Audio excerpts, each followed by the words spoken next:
ችግር የለውም ቻይ እያለኝ እየኖርኩኝ እየደበደበኝ በወንበር ላይ አስሮ በፈረስ አለንጋ እየለጠለጠኝ ደግሞ ውሃ ያጠጣኛል እየደበደበኝ።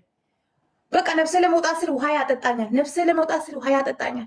ከዛም ደግሞ አንስቶ ያሸኛል፣ ይስመኛል። በቃ እንደ አንድ ነገር ነው የሚያደርገኝ።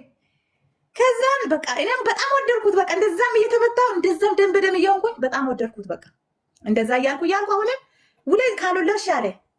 ኧረ እኔ ከአንተ አልወልድም። እኔ በቃ በፊቱን ስቃይ ስላየው አልወልድም ስለ ኧረ ውለጂ፣ የምንደፋው ለማን ነው? ማን እንድበላ ውለጂ አለ። ሽማግሌ አወጣ። ከዛን መርፌ አቆምኩኝ። ከዛ አሁንም ተፈጠረ።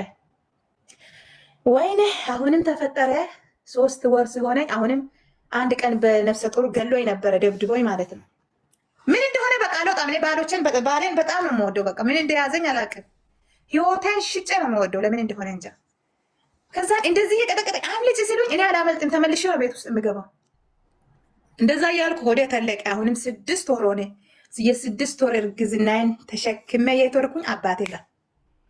አባቴ ይችለኛል መቼም፣ በእድሜ ይኖርልኝ፣ እድሜውን ያስረዝምልኝ ጌታ።